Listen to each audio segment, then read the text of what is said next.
Hey everybody, I'm Andy Smith. I'm a 30-year comic book veteran, having worked for Marvel Comics, DC Comics, Image Comics, Cross Generation, Ominous Press. You name it, I've probably worked for them. And I do other things art-wise outside of comics in the field of advertising. I've also written some books on drawing comics you might have seen. Drawing American manga superheroes, Drawing Dynamic Comics was my first book. And I also did the handy little How to Draw Superhero sketchbook where all you need is a pencil because you do all the work right inside the book.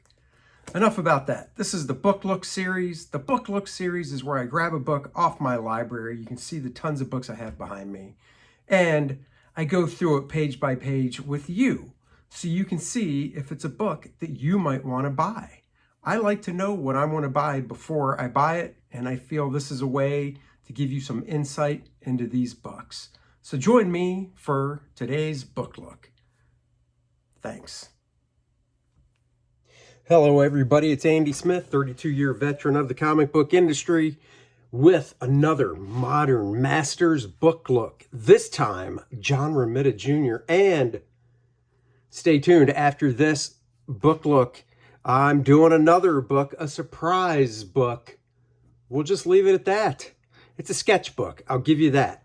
That's as much as I'll tell you. So John Romita Jr., son of the famous John Romita Sr., who unfortunately passed away just a little while ago, but he was 93, and as sad as it is when someone passes away, I believe making it into your 90s, that's one hell of a run. He had such an impact on the comic book industry and artists like myself, and definitely his son. Let's get into this. Oh, right out of the gate, we got an introduction by Mark Millar, who, of course, worked with John on Kick-Ass. John co-created it with Mark. These are his full pencils. I love John's pencils. I just envy his pencil technique. It looks so effortless. He is a great storyteller. His layouts, everything about it. Just look at this. The way he leads your eye. Obviously, you read down the page, but still, as the artist, you want to help the person along subconsciously, how you compose the panels. This just drops you right to here. This angle of his body brings you down to here, the trash can, and then the trash can, you see him here, back to the trash can, boom, you really get the impact of him being hit with it. I also really love the way John does wrinkles. No fuss, no muss, just with the stroke of a pencil, lays them in there.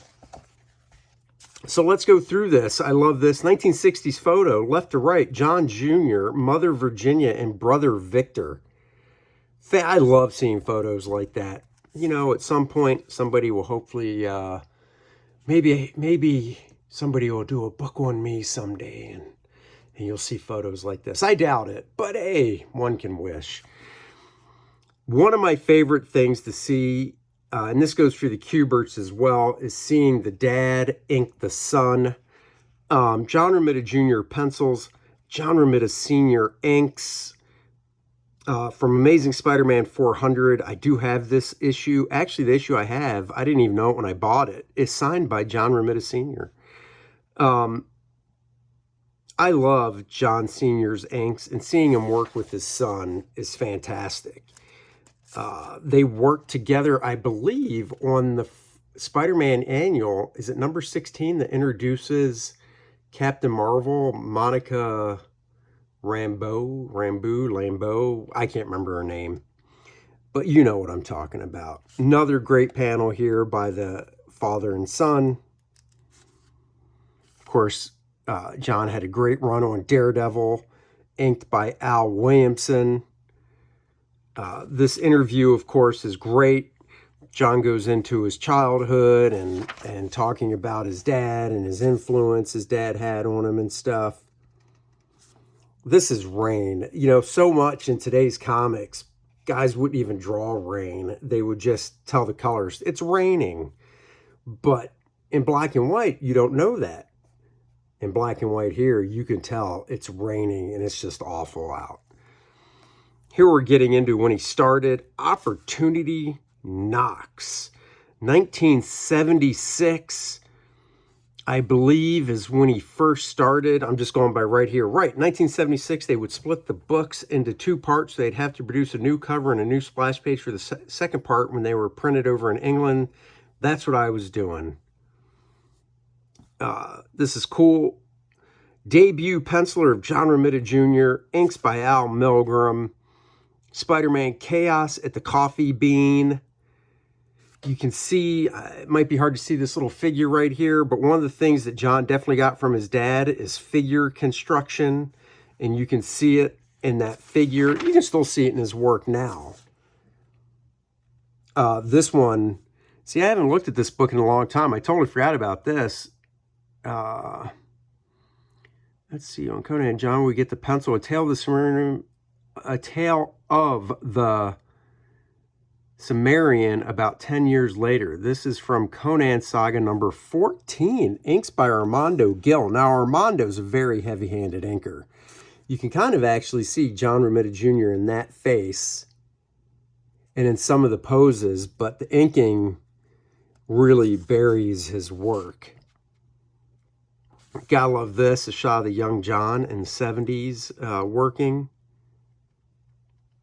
I remember in the 80s seeing John as Hunk of the Month.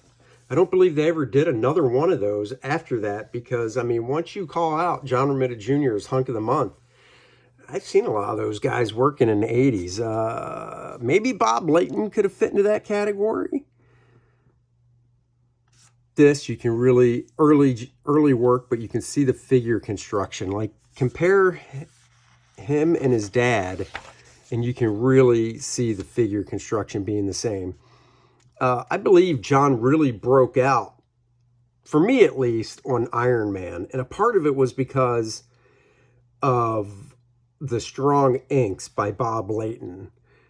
You could still tell John Romita Jr.'s style, but Bob really slicking the stuff up. It's almost Terry Austin-ish. The way that Bob would handle rendering the metal was really one of the first times you saw Iron Man really look shiny like that. There's one splash page, I really hope they show it, of Iron Man that I just love. I bought all those issues when they came off the rack and just fell in love with them. Now, who knew that Dazzler #1, drawn by John Romita Jr., inks by Alfredo Acala. So another one where you wouldn't really know that that's John. Now, it's still early in his career, but Alfredo's kind of a harder inker as well. You know, he kind of really implements his style. But John probably wasn't penciling super tight. I mean, if you've seen John's pencils, like just in the beginning of this book, everything's there, but it still leaves enough room for the inker to put in his style. Of course, Contest of Champions, another big book for John to do. I'm actually looking at my bookshelf now, trying to figure out where it is, because I own this book. That's weird. You know, for somebody that is usually pretty organized, it kind of infuriates me when I can't find stuff because I keep everything alphabetical. Anyhow, I'll have to look at it later. Oh, there it is, the contest. I found it. I wasn't a fan of Pablo's inks over John. I think this would have done better with Bob Layton, but yeah, what are you going to do? Al Milgrom, however, I think Al did a good job over John. What do we have here? An example of John's breakdowns from his early days. So on Spider-Man, John was just kind of doing breakdowns. And he had good finishers on him. But still, even here, the storytelling is on point. I mean, he's always been a great storyteller. And when your dad is John Romita Sr., you better be, just like if your dad is Joe Kubert. Classic John Romita and John Romita Jr. pose of Spider-Man here. You can see the figure construction, but the way the leg comes around like this with that little twist, just love it. Here, I'm glad they showed this. This is from, now this says more of John's early Amazing Spider-Man breakdowns. The pencils are all there, but it's left up to the inker finisher. This is from the Marvel tryout book. And I didn't think this was an actual comic book that was printed. I thought these pages were done just for the tryout book. If these were actually done for a printed Spider-Man comic, let me know, because I would go out and get it. I don't have all of John Jr.'s Spider-Man stuff. This is cool, just slapping down kind of the layout of the Daily Bugle. That's cool. It keeps things grounded, and this is a cool shot. But honestly, Joe even taught this in the Kubert School. Doing a down shot of a room like this, kind of a flat architectural rendering, is better for when you want to place the camera, because then you can easily see where everything is compared to a perspective shot like that.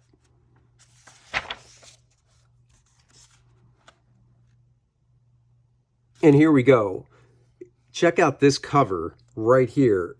Two of John's Spider-Man's cover, 240 and 250. Bob Layton inked this one.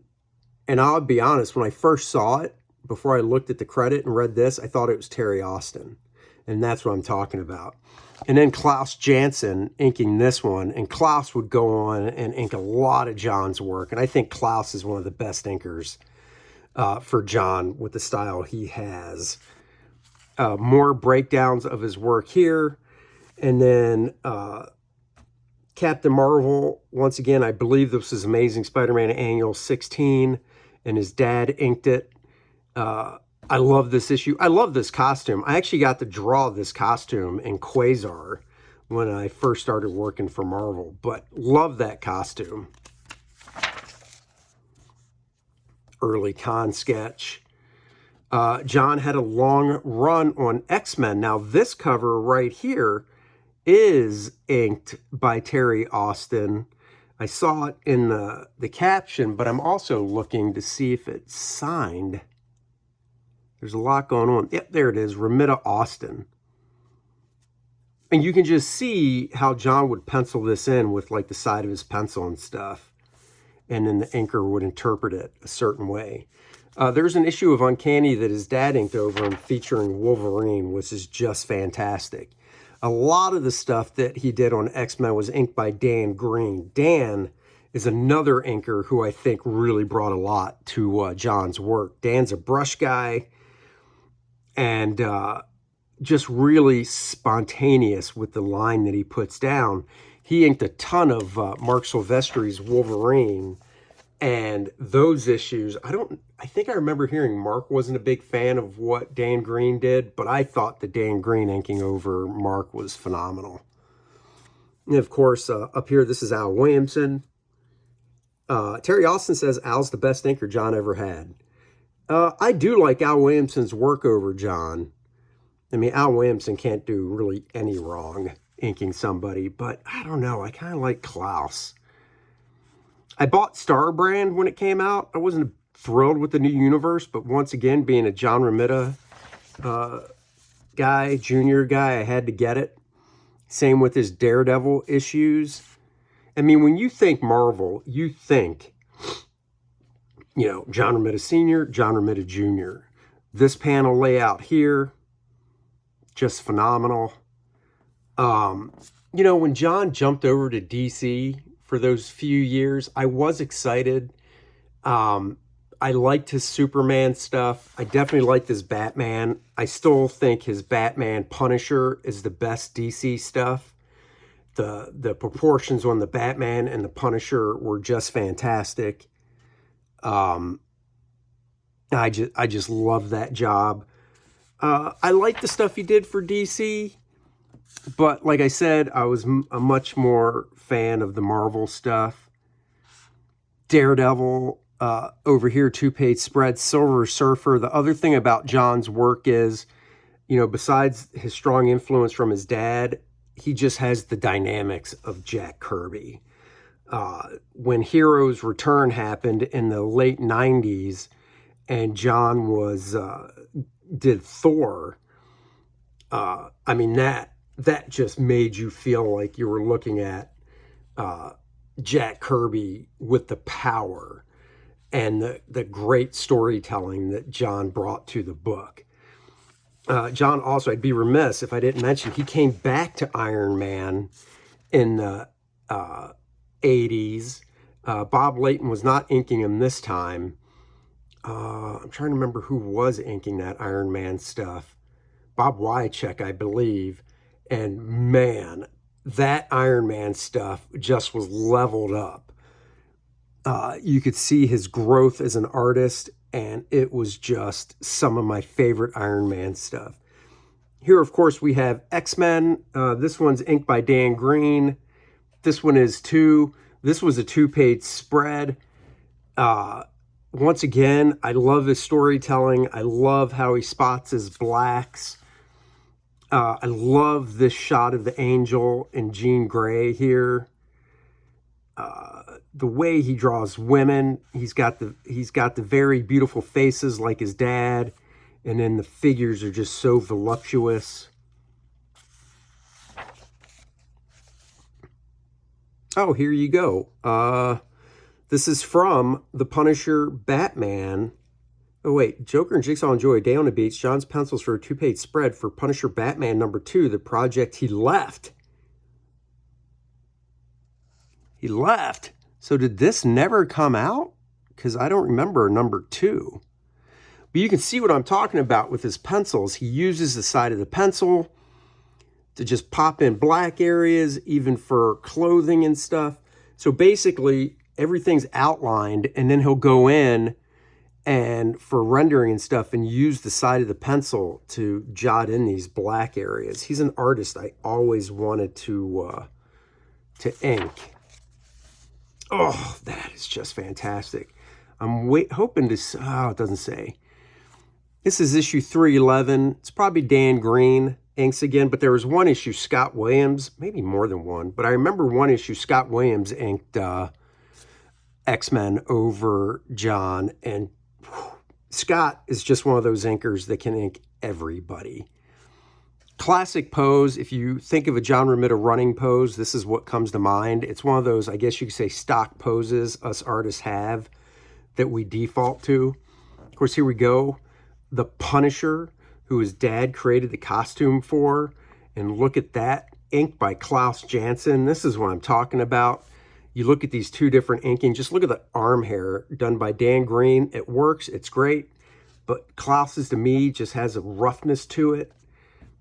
The way he does the wrinkles and stuff. So I think Klaus, to me, is the best inker. Artist Without Fear, talking about his Daredevil run, which he's known for Spider-Man. He's known for Daredevil. He's known for X-Men. He has touched every major thing at Marvel. Oh, just gorgeous stuff. Like this face, this rendering here on this face. I mean, I don't know what it looked like in pencils, but I'm not sure what I would have done in the inking stage. That's just great. This is actually probably what it looked like in pencils right here. So see, this is what I like. This is where it really takes an inker to interpret his work, because you can see these are black, and you can see in the glasses this is black, but it's not solid black. You could ink it that way, but I think it's better if you went in and just kind of chunked it up and left little flecks of white in the sunglasses. Now, on his face, that is not solid black. Now, there's many ways this could be handled. I mean, honestly, with today's coloring, you could do a cool holding line around the outline of where the shadow begins and just leave it at that. And the colorist would know to color this darker. Or you could do some cool cross-hatching. You know, there's so many ways that could be handled. One of my favorite Daredevil shots here. Just how chunky he is. Like I said, I love the way he structures a figure. It's just blocky and chunky and stuff. Another Punisher pages. Punisher Warzone, inks by Klaus. Look at that. There's that running pose. Again, just love it though. I mean, John comes from the school of, you know, get the work done. He's a fast penciler and, you know, he gets it done with great storytelling, great cartooning. Look at that face, the bridge of the nose, the mouth. I mean, just great cartooning on that. Oh, I gotta do this for you guys. Well, I wish this wasn't on a spread. Klaus Janson doing it. I love the way he constructs the feet. The power of Jack.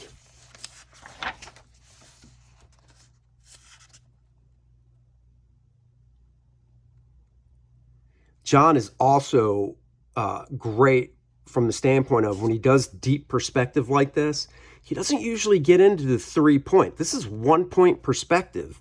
A lot of guys, myself included, would probably do the 1 point there, but then probably push it and do a second point down here.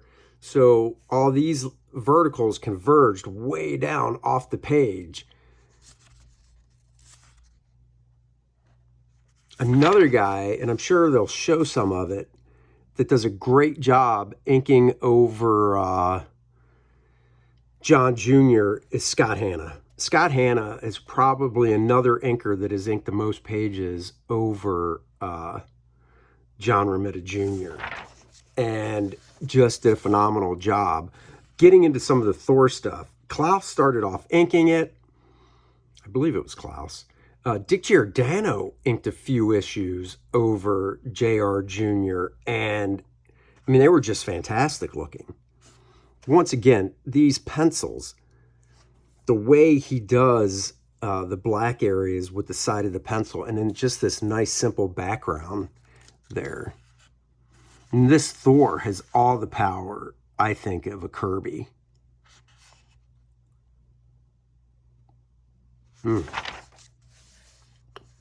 I mean, look at the power in that. Total, like, oh, you just feel the power with these burst lines and stuff. I mean, this to me is comics right here. I'll take this over some of the more realistic stuff that's coming out today. Oh yeah, The Incredible Hulk had a great run on The Incredible Hulk. Of course, he did a book called The Gray Area for Image. He did The Sentry, which I just loved. Mark Morales inked that stuff. I actually own a page of that stuff. I own a page of his pencils as well. And they're not like, it's not like a great superhero page or anything, but it's just the pencil technique I love.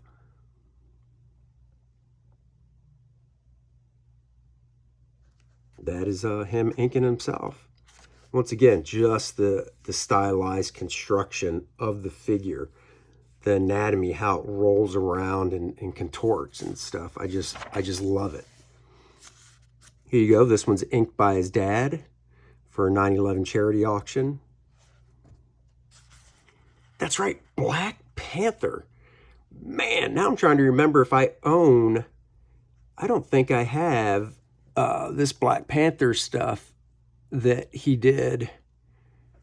I'm actually looking at my bookshelf. I've got the Black Panther by Jack Kirby, the first trade paperback by Brian Stelfreeze because it's gorgeous.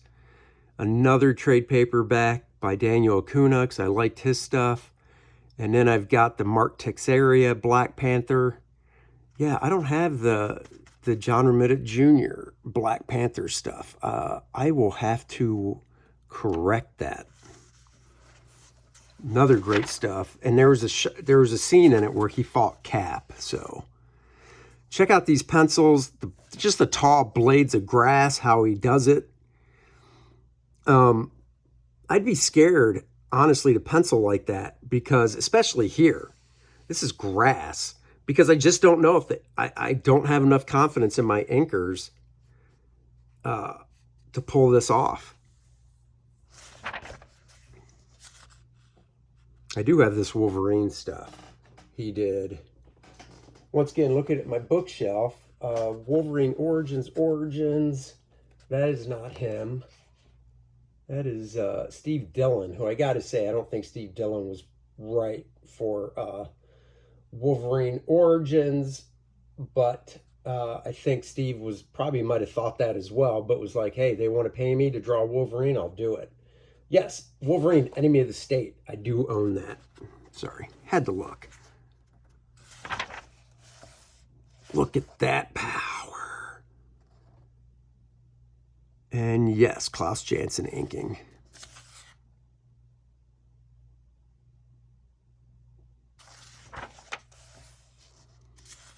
Storytelling in the creative process. Love seeing cover sketches like this. I mean, that probably goes right on top of a light box, and bing, bang, boom, he's got it done. I like him. What's he listen to when he works? Talk radio. I'm a political junkie. I can understand that. And here is the final cover. So things were changed. Spider-Man's pose is the biggest thing that was changed. Everything else, pretty much the same.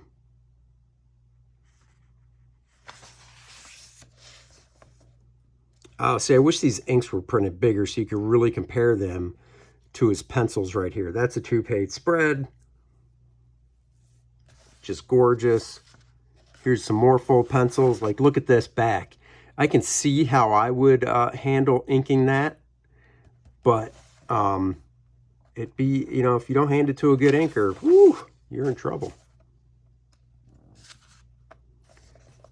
Oh yeah, pencils and inks to Punisher Batman. I wish these were bigger, but you can see by looking at this how Klaus interpreted John's pencils.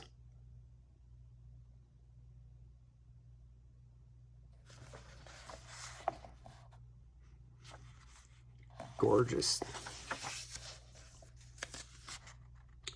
This is Wolverine 20, pages 9 and 10.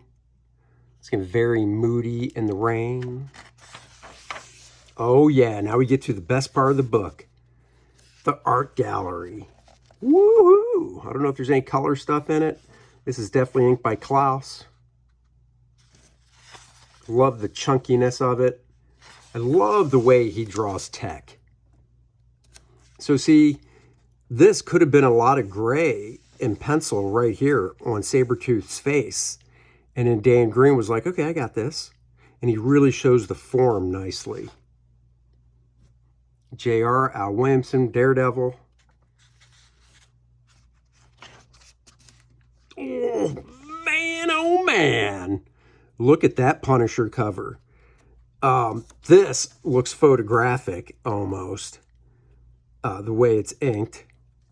All these do. Look at this beautiful textures that Klaus put into that. But just this figure of the Punisher, this is what I'm talking about. This is freaking comic books right here. Exaggeration. I don't want to see the Punisher drawn like a normal sized person. I want to see this. Bring this back to comics across the board. I know there's still some guys that do this, and John Romita's still working, Jr., that is. But I want to see more comics like this.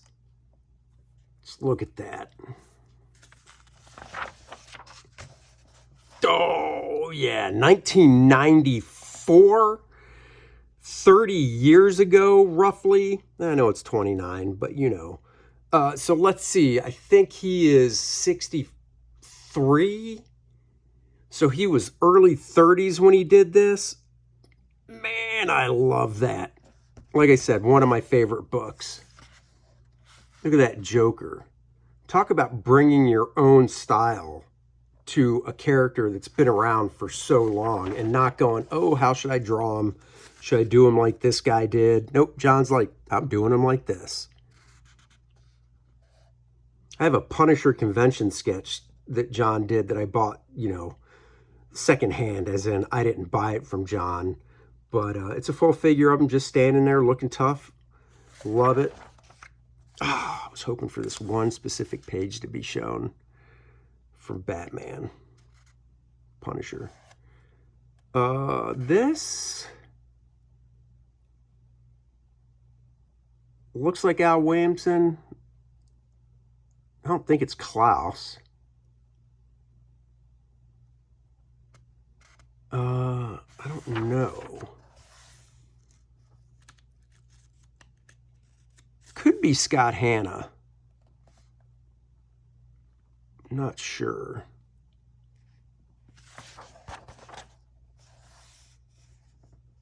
This is Klaus, because it's from, I believe, this is the first issue of Thor. Just look at that. That's how Thor. Damn it, I want to see comic books drawn like this. Style. And I'm not talking drawn like John Romita Jr. I'm just talking style in general. Give me freaking style in my comic books, not, oh, that guy's drawn so realistic. I don't care. This is Klaus Janson. Look at this line work. Slamming it with a brush. Contrast and line. That's what it's about. You feel that power. Oh, slant. Oh, man. I have all these Thor issues, but now it just makes me want to get the trade paperback even more, because it's so much easier to handle. But of course, keep the issues. See, these are great perspective grid.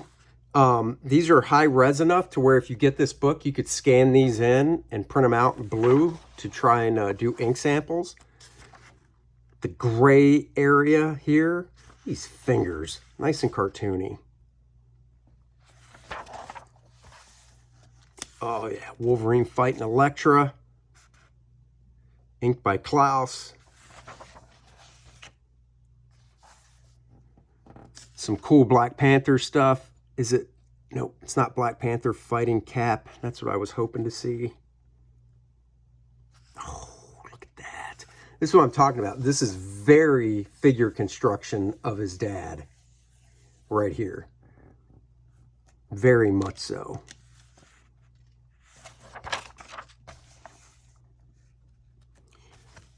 This is Black Panther.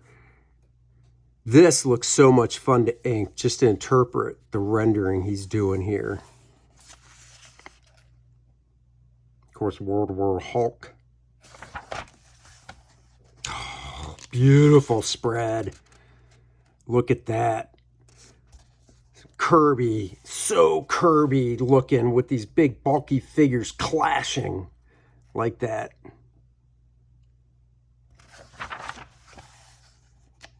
Oh, that's got to be a riff on a famous Jack Kirby cover. Look at that fist just going right into the Sentry. Oh. Just love it.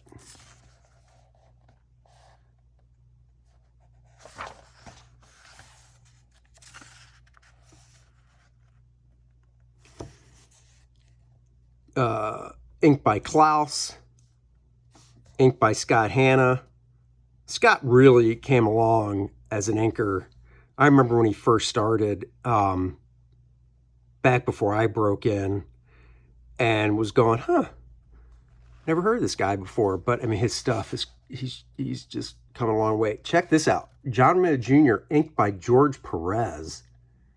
Very cool. Love combinations like that. I would love to see John Romita Jr. inked by a Kevin Nolan. Dude, imagine this inked by Kevin Nolan.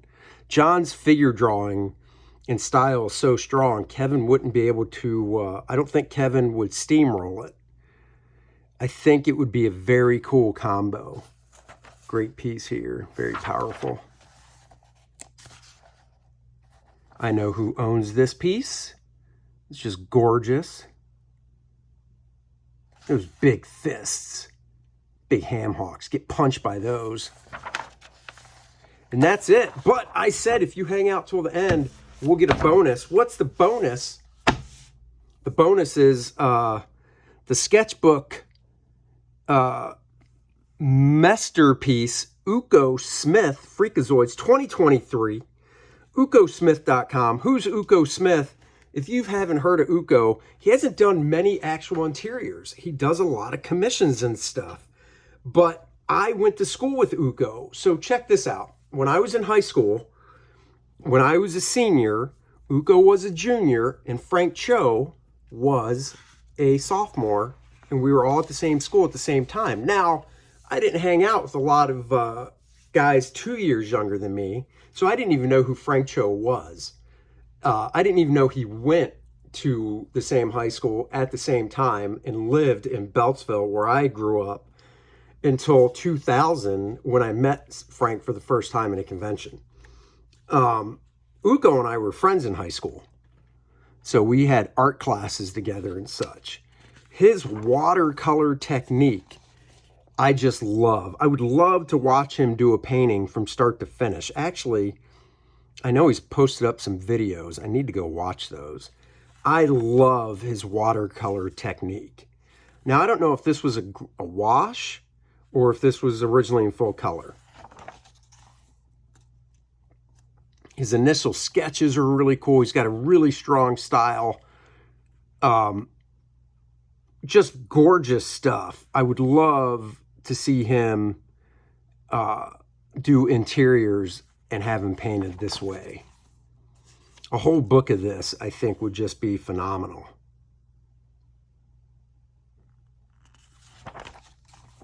Sometimes I talk too much and I just want to enjoy the art. And this is marker, I believe.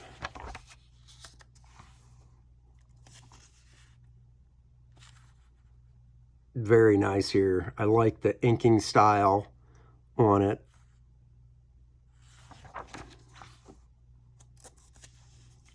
Every now and then he draws dudes. Very cool. Nice black cat there.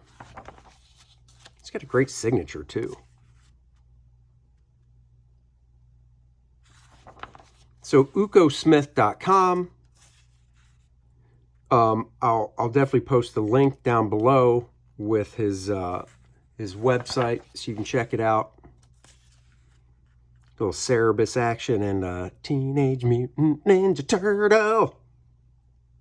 Like I said, I love his watercolor technique because it's sloppy. I don't know if he would say that, but I say it's sloppy, and I love it. I love the life that it has.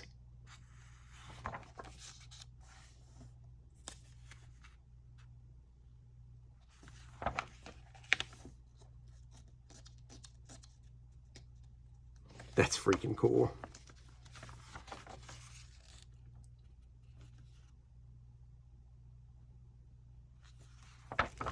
I need to get, I got to reach out to him and get him on the Dennis and Andy show for an interview.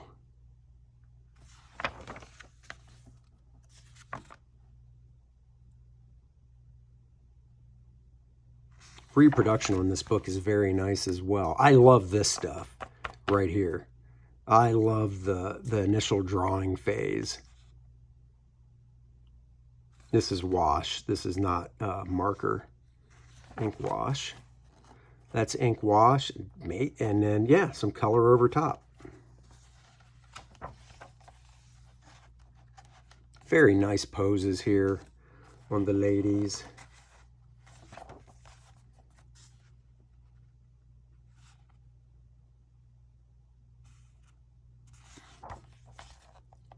Love that perspective. Love this. Very nice. Just using the white of the paper for the sword really brightens it up. And her hair. That's nice. And we're getting to the end. Oh, Star Trek. Nice. Spider-Man and His Amazing Friends. I love the looseness in there, the color. What a great one to end on. So there you go, guys. 2 book looks for the price of 1. Thank you for joining me. Please like, subscribe, and share the channel out there. Let's get more people subscribed to this channel. Check out andysmithart.com. check out Kor-Drath.com, link in the description below. And of course, go check out the Indiegogo campaign. It's still live. I've got 3.5 pages left to draw of Kor-Drath. So get it now. Get your t-shirt orders and beanie orders in. Those are going to print soon.